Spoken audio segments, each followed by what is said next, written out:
हमारी आज की वीडियो बुक 0 to 1 पर है, जिसको पीटर थिल ने लिखा है। 0 से 1 तक जाने का मतलब है कुछ ना होने से कुछ होने तक पहुंचना। ये एक बहुत बड़ी जंप है, बल्कि ये 1 से 10 या 1 से 100 से भी ज्यादा बड़ी जंप है। 0 से 1 तक जाने का ही मैजिक है जो आपको डार्कनेस को खत्म करने में हेल्प करता है। इस बुक में पीटर ने टेक्नोलॉजी स्टार्टअप के लिए अपना एक्सपीरियंस शो करते हुए आइडियाज और सजेशन दिए हैं। न्यू इनोवेशन की पावर को अनलॉक करना ही प्राइमरी गोल है, और इस गोल तक पहुंचने के लिए एक एंटरप्रेन्योर को पुराने तरीकों को क्वेश्चन करना, मोनोपोली यानी एकाधिकार को अडॉप्ट करना और अपने न्यू प्रोजेक्ट्स के लिए पैसे पर अपना कंट्रोल करना है। पीटर के यूनिक होने का एक रीजन है कि वो मोनोपोली को एंथुसियास्टिक वे में अपनाते हैं। पीटर ने बताया है कि मोनोपोली में पॉजिटिव इफेक्ट्स की पोटेंशियल होती है। जब कोई कंपनी जानती है कि वो पेटेंट्स और मोनोपोली और सिमिलर मेथड्स के थ्रू मनी अर्न कर सकती है, इससे फर्म न्यू टेक्नोलॉजी इन्वेंट करने के लिए मोटिवेट होती है, जो सोसाइटी को बेनिफिट देती है।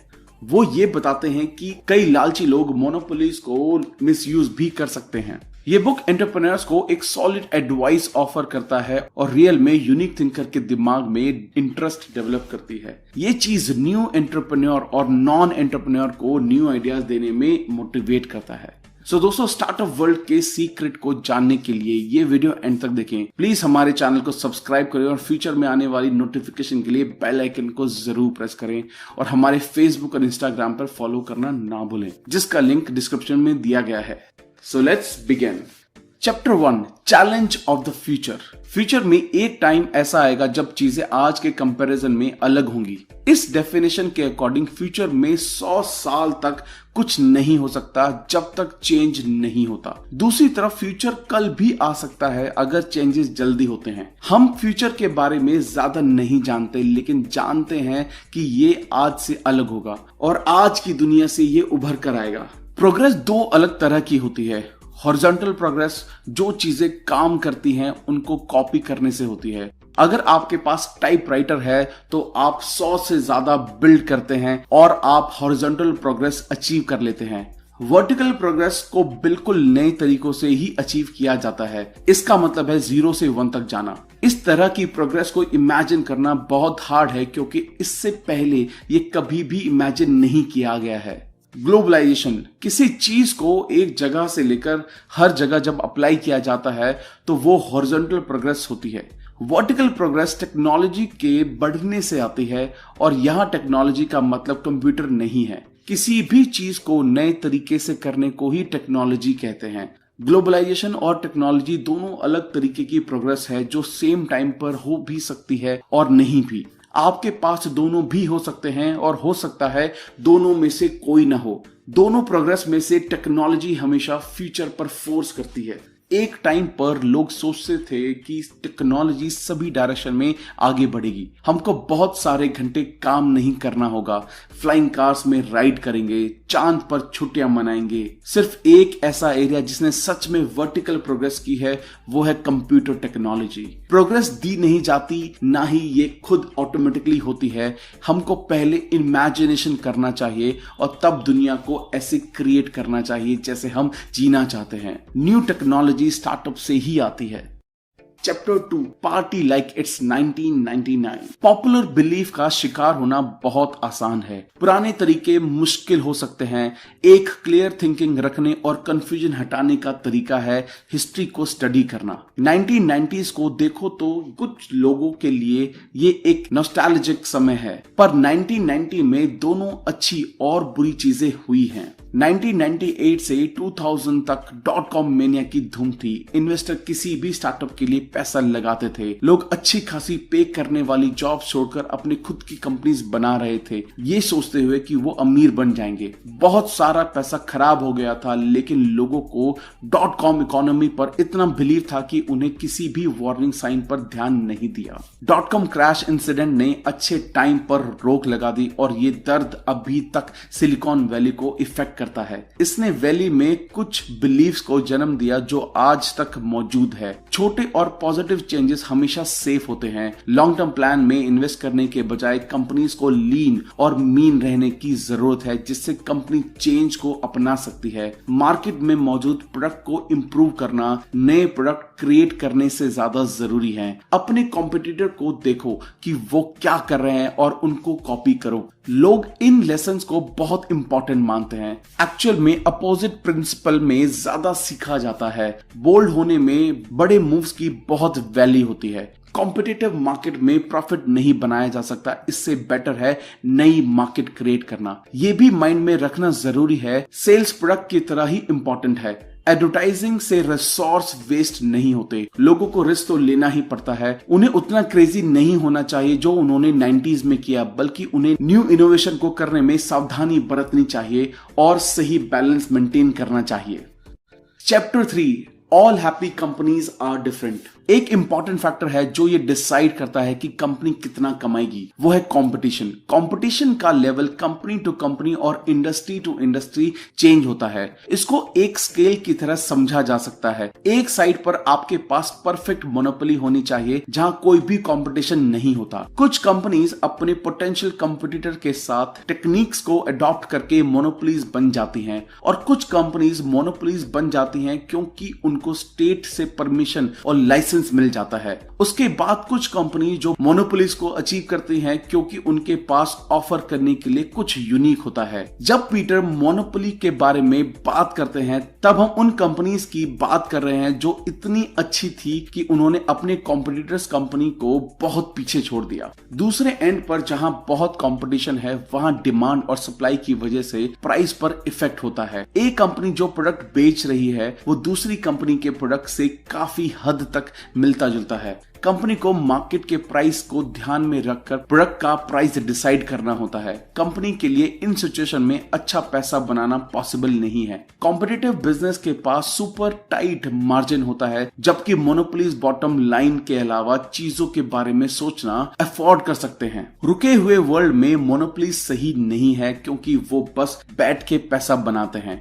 वो अपने प्रोडक्ट का प्राइस इंक्रीज कर सकते हैं ये जानते हुए भी कि लोगों को वो प्राइस पे करना पड़ेगा जो चार्ज करेंगे। डायनेमिक यानी चलती हुई दुनिया में मोनोपोलीज क्रिएटिव है जो लोगों को ज्यादा चॉइस देती है और गवर्नमेंट इस बात को समझती है। इस वजह से हमारे पास पेटेंट सिस्टम है। पेटेंट सिस्टम कंपनीज को कुछ समय के लिए मोनोपोलीज रखना अलाउ होता है। ये न्यू इन्वेंशन को सराहता है और कंपनी जानती है कि अगर वो कुछ न्यू इन्वेंट करती है और अच्छे टाइम तक उनको उसकी मोनोपोली मिल जाती है तो उससे अच्छा प्रॉफिट कमा सकती है। Chapter 4, the ideology of competition.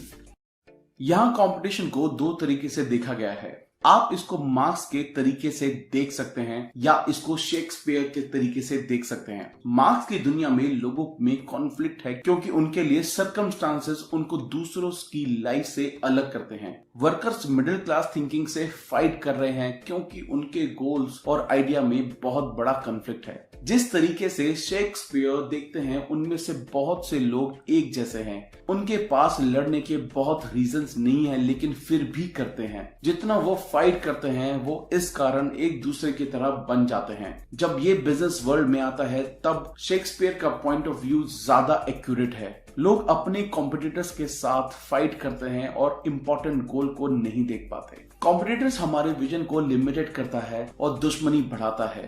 ये लोगों की सोच और प्रायोरिटी के साथ गड़बड़ कर सकता है। ये लोगों को दूसरों की कॉपी बनाता है जो उनकी क्षमता को कम करता है। ये लोगों को वहां अपॉर्चुनिटी देखने को मजबूर करता है जहां अपॉर्चुनिटी होती भी नहीं है। और 1990s में ऑनलाइन पेट स्टोर जैसे pet.com, petopia.com, petstore.com के बीच बहुत इंटेंस कंपटीशन था। लास्ट में online pet store market crash हो गई और साथ साथ बहुत सारा पैसा भी ले डूबी जो इन्वेस्ट किया गया। कभी कभी कंपटीशन को सॉल्व करने का बेस्ट तरीका है कि आप कंपटीटर के साथ मर्ज कर लें। पीटर और एलोन मस्क कॉम्पिटिटर्स थे जब तक उनको ये रियलाइज हुआ कि .com बबल उन दोनों से ज्यादा बड़ा कंपटीशन था। तब वो मर्ज हो गए। ये कॉम्पिटिटर से पार्टनरशिप में टर्न करना बहुत डिफिकल्ट था लेकिन इस चैलेंज को उन्होंने ओवरकम कर लिया।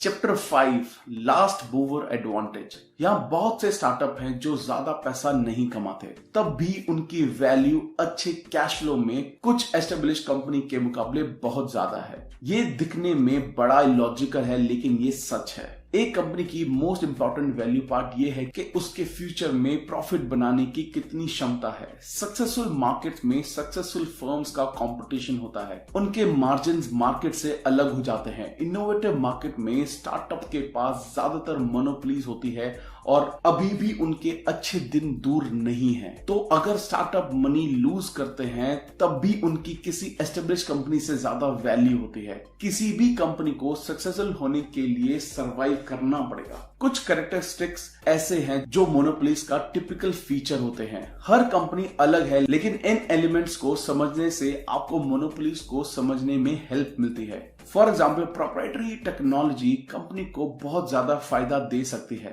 टेक्नोलॉजी के साथ कंपनी जब अपनी कॉम्पिटिटर्स कंपनी से बेटर कुछ ऑफर करती है तो उनके मोनोपोलीज बनने के अच्छे चांसेस होते हैं। अगर सिर्फ टेक्नोलॉजी ही बेटर है तो इसमें बहुत कम इंप्रूवमेंट दिखेगी। बड़ी मार्केट में ये किसी को इंप्रेस नहीं कर पाएगी।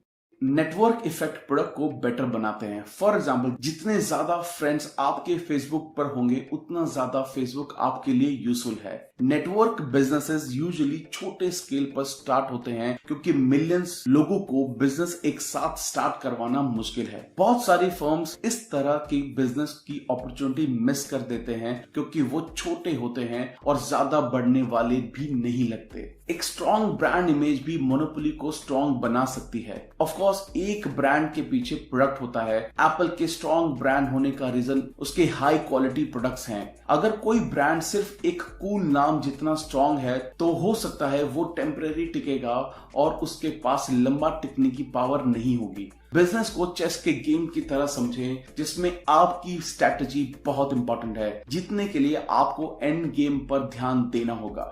Chapter 6 you are not a lottery ticket. कुछ लोग कहते हैं कि सक्सेस लक की वजह से मिलती है। कुछ लोग हार्डवर्क को सक्सेस का रीजन मानते हैं। अगर सक्सेस के लिए सिर्फ लक मैटर करता है तो ऐसे लोग होंगे ही नहीं जो हर फील्ड में सक्सेसफुल होंगे। ये आर्गुमेंट कभी भी खत्म नहीं होगी।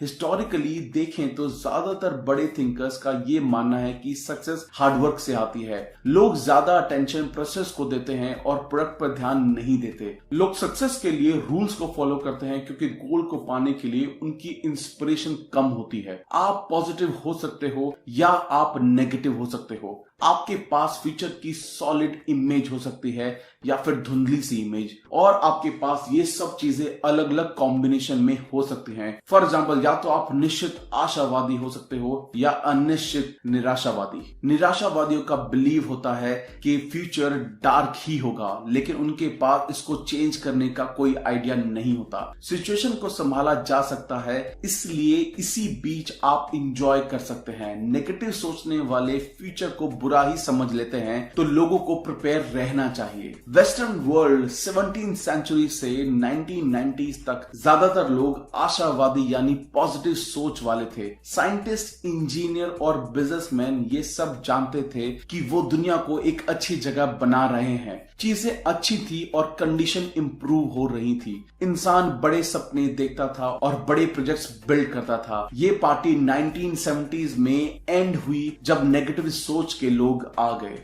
हमारे अभी के समय में लोगों को लगता है वर्ल्ड में चीजें बेटर होंगी, लेकिन उनको ये नहीं पता वो कैसे होगा। वो कोई प्लान नहीं बनाते। इनडेफिनेट ऑप्टिज्म यानी नेगेटिव लोगों में फाइनेंस वर्ल्ड भी आता है, क्योंकि किसी को पता नहीं होता कि मार्केट में क्या होगा, लेकिन फिर भी लोग इन्वेस्ट करते रहते हैं। बायोटेक स्टार्टअप इनडेफिनेट होते हैं। इनडेफिनेट ऑप्टिज्म के साथ ये प्रॉब्लम है कि ये टिकने वाले नहीं है। फ्यूचर कभी भी अच्छा नहीं हो सकता जब तक उसकी प्लानिंग ना की हो। हमको डेफिनेट फ्यूचर पर वापस आना होगा। हमारे पास फिलोसोफर्स और पॉलिटिशियन के ऊपर पावर नहीं है, लेकिन हम अपनी लाइफ को वापस ला सकते हैं। पीटर का कहना है कि स्टार्टअप्स के क्रिएशन के थ्रू ऐसा किया जा सकता है। Chapter 7 follow the money. एक पैटर्न ऐसा है जो ह्यूमंस में बहुत रेगुलर है। इसको 80-20 रूल कहते हैं। एक इकोनॉमिस्ट ने नोटिस किया कि उनके गार्डन में 20% मटर के प्लांट्स ही 80% मटर प्रोड्यूस करते हैं। ये टेंडेंसी जिसमें लोग बाकियों को डोमिनेट करते हैं, इसको पावर ऑफ लॉ के नाम से जाना जाता है। ये स्केल के एक्सपोनेंशियल ग्रोथ को डिस्क्राइब करता है। वेंचर कैपिटलिज्म की बैकबोन पावर ऑफ लॉ है। वेंचर कैपिटलिस्ट का एम होता है अर्ली स्टेज कंपनी से फंड और प्रॉफिट निकालना। ये ज्यादा रिस्क वाली इन्वेस्टमेंट होती है जिसमें बहुत सारी कंपनीज फेल होती हैं, लेकिन ज्यादा रिस्क ही ज्यादा रिजल्ट भी देता है। धीरे धीरे कुछ कंपनीज बहुत अच्छे से सक्सेसफुल होती हैं। ये कंपनीज उन 20% का हिस्सा बन जाती हैं जो 80% कमाई करती हैं। वेंचर को किसी ऐसे को फंड के लिए पिक करो जो विनर हो। इस प्रोसेस में टाइम लगता है। यूजुअली बहुत सारे अर्ली स्टेज पर ही फेल हो जाते हैं, जिसका मतलब है वेंचर्स का पैसा ज्यादातर शुरुआत में ही खराब हो जाता है। वेंचर कैपिटलिस्ट कुछ साल में बस इसमें ही खुद को रोक कर रखते हैं ताकि उनको सक्सेस मिल सके और वो एक्सपोनेंशियल ग्रोथ देख सकें। एक कंपनी स्टार्ट करने से पहले ये सोच ले कि ज्यादा चांसेस हैं वो फेल ही होगी। बेटर ये है कि आप उस कंपनी का पार्ट बने जिसकी ग्रोथ तेजी से हो रही हो। आप शायद अपने स्टार्टअप के 100% ओनर होंगे, लेकिन इसमें खतरा ये है कि अगर उसमें कुछ भी ना हुआ तो वो भी 100% आप ही ओन करेंगे। इससे कहीं गुना बेहतर है गूगल जैसी कंपनी में 0.01% ओन करना। Chapter 8 secrets. ये चैप्टर सीक्रेट के बारे में है, लेकिन सीक्रेट के बारे में नहीं बल्कि सेंस ऑफ डिस्कवरीज के बारे में है। मॉडर्न टेंडेंसी में कहा जाता है कि अब कोई हार्ड क्वेश्चन नहीं बचे हैं। टेक्नोलॉजी ने इनको आंसर कर दिया है। ऐसे इम्पॉसिबल क्वेश्चन हैं जिसका आंसर नहीं दिया जा सकता, और ऐसे भी क्वेश्चन हैं जिसके आंसर इजीली दिए जा सकते हैं, लेकिन इजी क्वेश्चन का आंसर देना सेटिस्फाइंग नहीं होता। फंडामेंटलिस्ट भी इसी तरीके से सोचते हैं। रिलीजियस फंडामेंटलिस्ट सोचते हैं कि यहाँ ऐसे इजी क्वेश्चन है जिसका सब आंसर जानते हैं और मिस्ट्री सिर्फ गॉड जानता है। एनवायरमेंटलिज्म भी एक रिलीजन की तरह है। फैक्ट ये है कि हमको यूनिवर्स को प्रोटेक्ट करना चाहिए, बाकी सब मदर नेचर के हाथ में है जिसको क्वेश्चन नहीं किया जा सकता। जो चीज आप नहीं देख रहे उसको कभी ढूंढ भी नहीं पाओगे। जिस चीज को आप ट्राई नहीं करते उसमें कभी सक्सेसफुल नहीं हो पाओगे। अगर आप बिलीव करते हैं कि ये इम्पॉसिबल है तो आप अचीव नहीं कर पाएंगे। ये आपको करना होगा, वो खुद कभी नहीं होगा। हम अमेजिंग चीजें कर सकते हैं। अभी बहुत सी डिस्कवरीज करनी बाकी हैं, लेकिन उसके लिए ट्राई करना पड़ेगा। सीक्रेट्स दो तरह के होते हैं। नेचर के सीक्रेट्स होते हैं और लोगों के सीक्रेट्स होते हैं। नेचर के सीक्रेट का पता लगाने के लिए आप फिजिकल वर्ल्ड में स्टडी कर सकते हैं, लेकिन लोगों का सीक्रेट जानना बहुत मुश्किल है, क्योंकि या तो लोग खुद अपने बारे में कुछ चीजें नहीं जानते या लोग जानबूझ के दूसरों से अपनी बात सीक्रेट रखते हैं। अगर आप कोई सीक्रेट जानते हो तो ध्यान रखें कि किन लोगों से उनको शेयर कर रहे हो। अपनी नॉलेज को रिवील करना डेंजरस भी हो सकता है। थंब रूल ये है कि आप किसी के सीक्रेट किसी और से शेयर ना करें। Chapter 9 foundations. किसी भी चीज को स्टार्ट करने के लिए फाउंडेशन बहुत इंपॉर्टेंट है। शुरुआती डिसीजन को चेंज करना टफ होता है। जल्दी स्टेज में की गई मिस्टेक स्टार्टअप को गलत प्रूव कर सकती हैं। ये वो टाइम है जब ग्राउंड वर्क होता है, रूल्स बनते हैं। बिगिनिंग ही ये डिसाइड करती है जो कुछ भी आगे होता है। आपका को फाउंडर कौन है, इसके लिए बहुत केयरफुल रहना चाहिए। ऐसे ही किसी के साथ कुछ स्टार्ट मत करो। ये एक शादी की तरह होता है। एक डिवोर्स को अवॉइड करने के लिए पहले से ही केयरफुली अपना सही पार्टनर चूज करना जरूरी है। एक राइट टीम के साथ स्टार्ट करना बहुत इंपॉर्टेंट है। आपकी टीम में सबको एक दूसरे को पसंद करना जरूरी है। एक स्ट्रक्चर होना चाहिए, रोल्स डिफाइंड होने चाहिए। ओनरशिप, पोजीशन और कंट्रोल सब कुछ डिफरेंट होता है। एक स्टार्टअप में ओनर के पास ज्यादातर ओनरशिप और पोजीशन होता है, जबकि कंट्रोल बोर्ड के पास होते हैं। यही कन्फ्लिक्ट की वजह बन जाती है। स्मॉल बोर्ड्स बड़े बोर्ड से बेहतर होते हैं। उनके लिए एक डिसीजन तक पहुंचना और कन्फ्लिक्ट मैनेज करना इजी होता है। 3 बोर्ड मेंबर होना अच्छी बात है, कभी भी 5 से ज्यादा बोर्ड मेंबर नहीं होने चाहिए। स्मॉल बोर्ड कई बार फर्म के लिए ज्यादा प्रॉब्लम क्रिएट करते हैं, लेकिन फिर भी वो मैनेजमेंट को अपोज करने में ज्यादा इफेक्टिव होते हैं। इसी रीजन की वजह से बोर्ड ऑफ डायरेक्टर्स चुनते समय बहुत ध्यान रखें। आउटसोर्सिंग अवॉइड करना चाहिए, सबको साथ रखना चाहिए, उनके साथ फुल टाइम काम करना चाहिए। फोन पर काम करने वाले वर्कर्स और पार्ट टाइम वर्कर्स को अवॉइड करना चाहिए। सबको यही लगना चाहिए कि सब एक गोल के लिए भाग रहे हैं। जैसे केन कैसे का कहना है कि या तो आप बस के अंदर होते हैं या बाहर होते हैं। लोगों को सही कॉम्पनसेशन मिलना चाहिए। कैश कॉम्पनसेशन लोगों को शॉर्ट टर्म वैल्यू पर ज्यादा फोकस करने में हेल्प करता है। स्टॉक ऑप्शन बोनस के लिए सही है। इक्विटी एम्प्लॉय को कंपनी का एक पार्ट देता है और उनको ये फील कराता है कि इसमें उनके पास भी स्टेक है। बस लोगों को ये बताना अवॉइड करना चाहिए कि उनके कोवर्कर के पास कितने अमाउंट की इक्विटी है, क्योंकि ये चीज दुश्मनी और जेलसी को ट्रिगर कर सकती है। एम्प्लॉय स्टॉक ऑप्शंस लॉयल्टी बढ़ाने का अच्छा तरीका है, लेकिन सबको हो सकता है ये पसंद ना आए, लेकिन कुछ लोग कैश पे की प्रेफरेंस रखते हैं। Chapter 10 the mechanics of mafia. एक टीम बिल्ड करें, अपने ग्रुप्स को टाइट रखना चाहिए। जब आप एक आइडियल कंपनी के कल्चर के बारे में सोचते हैं और आप वो इमेजिन करते हैं जहां ना सिर्फ लोग अपने काम से प्यार करते हैं, बल्कि वो जगह भी ऐसी हो जहां सब काम करना चाहें। सिलिकॉन वैली उन फर्म्स के लिए जानी जाती है जिनके पास पिंग पोंग टेबल और वर्क प्लेस में सुशी शेफ होते हैं, लेकिन ये फैंसी पर्क्स कल्चर नहीं बनाते। In short company he culture है। पीटर ने पेपाल में टीम बिल्ड की जिसमें कई सारे लोग अपना स्टार्टअप से सक्सेसफुल कंपनीज तक पहुंच गए थे। पेपाल को छोड़ने के बाद उन्होंने अच्छे स्टार्टअप शुरू किए जैसे टेस्ला मोटर्स, लिंक्डइन और यूट्यूब। ये पेपाल माफिया के नाम से भी जाने जाते हैं। पीटर ने जब अपनी टीम बिल्ड की तब उन्होंने रिज्यूमे चेक करने का स्टैंडर्ड प्रोसेस फॉलो नहीं किया। वो एक ऐसी टीम बनाना चाहते थे जहां सब एक दूसरे को पसंद करते हों। उनको लगा हायरिंग करने की एक फ्रेश अप्रोच की जरूरत है। एक अच्छी टीम हायर करने के लिए उसको प्रोस्पेक्ट्स के पॉइंट ऑफ व्यू से देखना चाहिए। ये जानना जरूरी है कि वो आपके साथ क्यों काम करना चाहते हैं। वो प्रोबेबली रिक्रूटर से ये सुनते हैं कि उनको अच्छी सैलरी मिलेगी, वो स्मार्ट लोगों के साथ काम करेंगे, उनको इंपॉर्टेंट प्रॉब्लम्स को सॉल्व करने में हेल्प मिलेगी। ये सब चीजें अच्छी होती हैं, लेकिन ये चीज वो सभी पोटेंशियल एम्प्लॉयज से सुनते हैं। लेकिन इन रीजंस का यूज करके आप उनको आपकी कंपनी ज्वाइन करने का कोई रीजन नहीं दे रहे। जब प्रोस्पेक्ट्स आपसे पूछते हैं कि उन्हें आपके लिए क्यों काम करना चाहिए, तो आंसर आपकी कंपनी से जुड़ा होना चाहिए। टैलेंटेड एम्प्लॉयज को हायर करने के लिए उनको बताएं कि आपकी कंपनी कैसे यूनिक और इंपॉर्टेंट है। आप लॉयल एम्प्लॉयज चाहते हैं, ना कि वो जो फ्री पार्किंग के बारे में सोचते हैं। अपने एम्प्लॉयज को इंडस्ट्री के हिसाब से स्टैंडर्ड बेनिफिट पैकेजेस दें।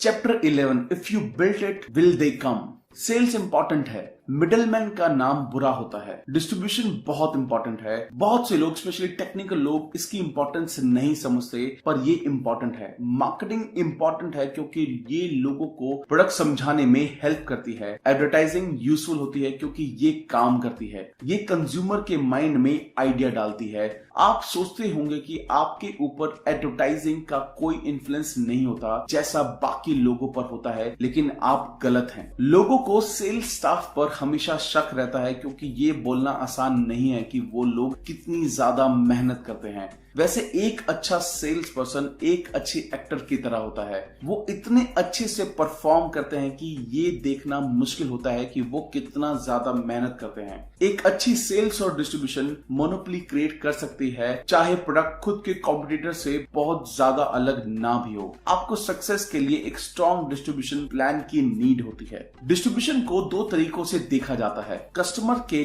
लाइफ टाइम वैल्यू उस प्रॉफिट का एवरेज अमाउंट होता है जो आप कस्टमर से एक्सपेक्ट करते हो। ये फिगर उस अमाउंट से बड़ा होना चाहिए जो आप एक नए कस्टमर को लाने में खर्च करते हो। इसको कस्टमर एक्विजिशन कॉस्ट कहते हैं। जितना आपका प्रोडक्ट एक्सपेंसिव होगा, उतना ही आपको एक नया कस्टमर लाने में खर्च करना होगा। मार्केटिंग और एडवर्टाइजिंग लो प्राइस प्रोडक्ट के लिए होती हैं, जहां सेल्स पर्सन को उनको सेल करने के लिए इनफ पे नहीं मिलता। एडवर्टाइजिंग स्टार्टअप के लिए अप्रोप्रिएट है, लेकिन एडवर्टाइजिंग कैंपेन के जरिए बड़ी कंपनी से कंपटीशन मत करो। वायरल मार्केटिंग सस्ते प्रोडक्ट्स के स्केल पर एंड पर होती है। वो वायरल होती हैं अगर यूजर्स दूसरे यूजर्स को ले आए। फॉर एग्जाम्पल, अगर कोई पेपाल के थ्रू मनी सेंड करता है तो रिसीवर को मनी रिसीव होती है और उस सर्विस के बारे में पता चल जाता है। आपके पास काम करने के लिए एटलीस्ट एक डिस्ट्रीब्यूशन चैनल होना चाहिए, वरना आप फेल हो जाएंगे। आपको कस्टमर को सिर्फ सेल नहीं करना होता, आपको investor, employ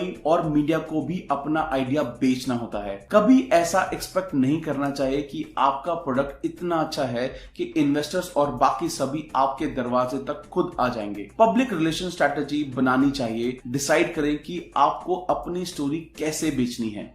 chapter 12, man and machine. Information technology इतनी ज्यादा आगे बढ़ गई है कि अब उसको ही टेक्नोलॉजी समझा जाता है। कंप्यूटर्स कॉन्टिन्यूसली ग्रो हो रहे हैं। बहुत सारे इंसानों द्वारा किए जाने वाले काम अब कंप्यूटर्स के जरिए होता है। कुछ का प्रेडिक्शन ये है कि धीरे धीरे कंप्यूटर ज्यादा से ज्यादा इंसानों का काम करने लगेंगे। लोग इस बात से परेशान है कि कंप्यूटर्स उनको रिप्लेस कर रहे हैं। जैसा पहले लोग दूसरे लोगों की जॉब छीन लेते थे, ये काम अब कंप्यूटर्स कर रहे हैं।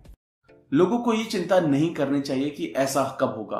सब जगह के लोग बहुत अलग नहीं हैं, लेकिन कंप्यूटर इंसानों से बहुत अलग है। उनकी कैपेबिलिटीज अलग हैं। जिन चीजों में इंसान अच्छे होते हैं और जिन चीजों में कंप्यूटर अच्छे होते हैं, वो बहुत अलग अलग चीजें हैं। इंसान मुश्किल डिसीजन ले सकते हैं, जबकि कंप्यूटर के पास बहुत ज्यादा डाटा प्रोसेस करने की शक्ति है। कंप्यूटर एक टूल है। फ्यूचर में बड़ी एडवांस टेक्नोलॉजी कंप्यूटर को कॉम्प्लीमेंट करेगी, ना कि लोगों को रिप्लेस करने में। इसलिए हमको ये डर नहीं होना चाहिए कि कंप्यूटर्स हमको रिप्लेस कर देंगे। इंसान और कंप्यूटर्स एक साथ मिलकर ज्यादा अच्छा काम कर सकते हैं, ना कि अकेले। इससे बिजनेस अपॉर्चुनिटी भी बढ़ती है। पेपाल में उन्होंने एक ऐसा सिस्टम डेवलप किया जो फ्रॉड क्रेडिट कार्ड को डिटेक्ट करने में हेल्प करता है, जिसमें एल्गोरिथम इन्वॉल्व हैं जो गलत ट्रांजेक्शन का पता लगाते हैं, जो बाद में ह्यूमन ऑपरेटर्स के थ्रू रिव्यू किए जाती हैं। इससे हमको ये पता चलता है कि कंप्यूटर्स और ह्यूमन दोनों एक दूसरे को कॉम्प्लीमेंट करते हैं। सॉफ्टवेयर इंजीनियर को यह सिखाया गया है कि कंप्यूटर इंसान का काम करता है, लेकिन कंप्यूटर हर चीज सीख नहीं सकता। आप कंप्यूटर में ज्यादा से ज्यादा डाटा फीड कर भी दें तो उससे कंप्यूटर स्मार्ट नहीं बन जाता। वो तब भी ह्यूमन एनालिसिस की बराबरी नहीं कर सकते। आर्टिफिशियल इंटेलिजेंस इंटरेस्टिंग होती है और हर दिन ये डेवलप होती है, लेकिन ये एक कॉम्प्लेक्स एनालिसिस के आसपास भी नहीं है। अगर ऐसा दिन आता भी है तो वो दिन फ्यूचर में बहुत दूर है। Chapter 13, seeing green. ये बात तो क्लियर है कि टेक्नोलॉजी बहुत ज्यादा बढ़ने वाली है। 20th सेंचुरी के स्टार्टिंग में बहुत सा पैसा क्लीन टेक फर्म्स में लगाया गया और उनमें से बहुत सारी फर्म्स का बिजनेस बंद हो गया। वो फेल हुए क्योंकि उन्होंने सक्सेस के बेसिक एलिमेंट को इग्नोर किया था। सक्सेस को इंश्योर करने के लिए एक स्टार्टअप को प्रोप्राइटरी टेक्नोलॉजी की नीड है जो कंपटीशन से काफी बेटर होती है। क्लीन टेक कंपनीज इस चीज में फेल हो गई। उनमें से कुछ ने बहुत अच्छा कंपटीशन दिया और कुछ अपने मार्क तक भी नहीं पहुंची। एक प्रोडक्ट को असल में अपने सबसे करीबी कंपटीशन से 10 गुना बेहतर होना चाहिए। कस्टमर का इंटरेस्ट खींचने के लिए आपका प्रोडक्ट सबसे बेहतर होना पड़ेगा। अच्छी टाइमिंग से बहुत फर्क पड़ता है। कुछ क्लीन टेक कंपनीज ये एक्सपेक्ट कर रही थी कि वो सोलर एनर्जी को कंप्यूटर टेक्नोलॉजी की तरह तेजी से बढ़ाएंगे। सोलर एनर्जी काफी लंबे टाइम से प्रेजेंट है, फिर भी उसकी डेवलपमेंट बहुत फास्ट नहीं हुई है। कंप्यूटर टेक्नोलॉजी की ग्रोथ काफी फास्ट हुई है। आपको ये समझना होगा कि आप किस तरह की टेक्नोलॉजी से डील कर रहे हैं, फास्ट या स्लो, और उसको उसी तरीके से ट्रीट करना होगा। कॉम्पिटिटिव मार्केट में ज्यादा पैसा नहीं बना सकते। स्टार्टअप इस रीजन की वजह से यूनिक है। फिर भी ये जानना जरूरी है कि आपके प्रोडक्ट की मोनोपोली बनने के चांसेस हैं या नहीं। ऐसा करने के लिए पहले ये समझना जरूरी है कि आप कौन सी मार्केट में हैं। अगर आप सही मार्केट में नहीं देखते तो अपनी कंपनी की सही वैल्यू इवैल्यूएट करने के लिए आपके पास इनफ इंफॉर्मेशन नहीं होगी। नेक्स्ट 20 इयर्स के लिए प्लान फिगर आउट करें। मार्केट में चेंजेस को एक्सेप्ट करें। कुछ चीजें सीक्रेट रखें। अच्छी कंपनीज के पास सक्सेसफुल होने का रीजन होता है जो कोई दूसरा नहीं देख पाता। सोसाइटी के लिए कुछ अच्छा करना आज तक गलत तरीके से समझा जाता रहा है। कुछ अलग करें, इससे सोसाइटी को ज्यादा बेनिफिट होगा। क्लीन टेक कंपनीज में से कोई एक कंपनी जिसको बहुत सक्सेस मिली है वो है टेस्ला। वो इसलिए क्योंकि उसने बेसिक इश्यू को सही से समझा। इससे ये समझ आता है कि क्लीन टेक कंपनीज कभी प्रॉब्लम नहीं थी, बल्कि जिस तरीके से क्लीन टेक कंपनीज अपनी फर्म चलाती थी वो सबसे बड़ी प्रॉब्लम थी। Chapter 14 founders paradox. पीटर के अकॉर्डिंग जिन लोगों ने पेपाल को एस्टेब्लिश किया था वो बहुत असामान्य थे। इसका एविडेंस ये था कि सब यूनाइटेड स्टेट्स के बाहर से आए थे। एक इलस्ट्रेशन में 6 यंग मैन दिखाई देते हैं। वो इस पिक्चर की खास बात है कि सब एक जैसे दिख रहे हैं, सबकी एज सेम है, मोस्टली सबकी हाइट एंड लुक सेम है, उनके हेयर्स भी काफी हद तक एक जैसे कटे हुए हैं। एक चार्ट में एक तरफ उनके नेगेटिव ट्रेट्स बताए गए हैं और दूसरी तरफ उनके पॉजिटिव ट्रेट्स। इसमें दिखाया गया है कि ज्यादातर लोग एवरेज हैं। पॉजिटिव ट्रेट्स में रिच, एथलेटिक और फेमस जैसी क्वालिटीज को लिया गया है और नेगेटिव ट्रेट्स में आउटसाइडर, गरीब, विलेन जैसे ट्रेट को लिया गया है। ये चार्ट मोस्टली पीटर के मेंटालिटी का हिस्सा है। यहाँ एक पॉइंट ये है कि फाउंडर नॉर्मल लोगों की तरह नहीं होते, वो एक्सट्रीम होते हैं। कभी कभी उनमें दोनों क्वालिटीज भी होती हैं। फॉर एग्जांपल वो कैश से गरीब होते हैं लेकिन पेपर्स पर अमीर होते हैं। रिचर्ड ब्रांसन को देखे, उन्होंने बहुत यंग एज में बहुत सक्सेसफुल बिजनेसेस फाउंड किए। वो असाधारण थे लेकिन उनमें कुछ ट्रेड्स तब आए जब वो सक्सेसफुल बन गए। ऐसे ही कुछ और एग्जांपल हैं सीन पार्कर और लेडी गागा। बहुत से एग्जांपल दिए गए हैं जो यूनिक थे और फाउंडर्स भी। हटके सोचना बहुत अच्छी बात है लेकिन हटके जीना उससे भी अच्छी बात है। लेकिन प्रॉब्लम के बिना कुछ नहीं मिलता। अलग करने का सबसे बड़ा खतरा है चीजें गलत होने पर आप बलि का बकरा बन जाते हैं। बिजनेस को फाउंडर की जरूरत होती है, चाहे वो सन की हो। वो आसानी से अपने दुश्मनों की गिनती बढ़ा लेते हैं। बिल गेट्स इसका सबसे बड़ा एग्जांपल है। सबसे इंपॉर्टेंट बात यह है कि फाउंडर्स को पावर ऑफ फेम को सीरियसली नहीं लेना चाहिए। पास्ट में दुनिया अच्छे और बुरे समय के बीच चक्कर लगाती रही। शायद ये पैटर्न जिसको अवॉइड नहीं कर सकती और ये पैटर्न फ्यूचर में भी हमेशा ऐसा ही चलता रहेगा। लेकिन मॉडर्न इंप्रूवमेंट के बाद दुनिया ऐसी जगह पर जा रही है जहां चीजें उतनी बुरी नहीं रहेंगी। ये पैटर्न शायद टूट जाएगा। हालांकि हमको नेगेटिव होके ये सोचना नहीं चाहिए कि हमारी इंसानों की प्रजाति खत्म हो जाएगी। हमारी वॉर्स भी होंगी और प्रॉब्लम्स भी, लेकिन ये हमारे लिए है। एक पॉजिटिव इंसान इसको ऐसे देखता है कि हम एक इम्प्रूव हुए फ्यूचर की तरफ बढ़ रहे हैं। होपफुली ये लास्ट ऑप्शन होगा। होपफुली हम 0 से 1 तक पहुंच जाएंगे। थैंक यू दोस्तों, आई होप ये वीडियो आपको अच्छी लगी होगी। अगर आपको ये वीडियो अच्छी लगी तो इमीडिएटली इस वीडियो को लाइक और कमेंट करें। अगर आपने हमारे चैनल को सब्सक्राइब नहीं किया है तो इमीडिएटली इस चैनल को सब्सक्राइब भी करें